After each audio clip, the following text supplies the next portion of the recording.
Kita ke berita lainnya, Tribuners, Kepala JPL Bulog jadi tersangka pengeroyokan wartawan jenderal. Polisi dalami terduga pelaku lain. Kepolisian sektor Pakuala mendalami keterlibatan pelaku lainnya yang ikut serta mengeroyok wartawan jenderal Louis Sabtu 13 Januari 2024. Kanit Reskrim Polsek Pakuala Ebda Martin mengatakan masih akan memeriksa saksi lainnya untuk mendalami dugaan tersebut.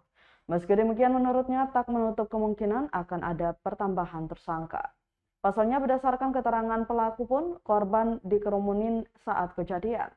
Sementara itu terkait Isnain selaku Kepala PT Jasa Prima Logistik Bulog Cabang Maluku Maluku Utara telah ditetapkan sebagai tersangka kasus pengeroyokan wartawan.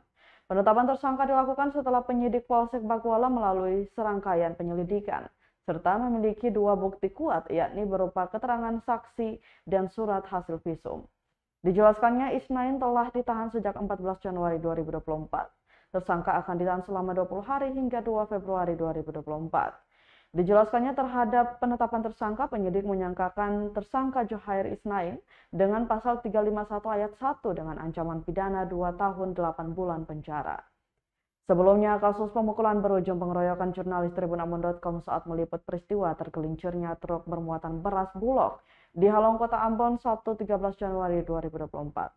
Dugaan penganiayaan itu terjadi di jalan raya yang berjarak kurang lebih 100 meter dari gudang beras Bulog atau GBB Halong milik Perum Bulog Drive Maluku Maluku Utara, Halong, Kota Ambon, Sabtu 13 Januari 2024.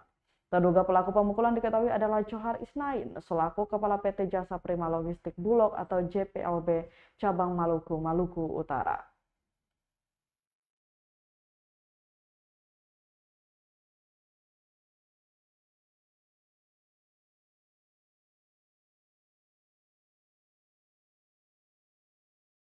Download Tribun X sekarang, menghadirkan lokal menjadi Indonesia.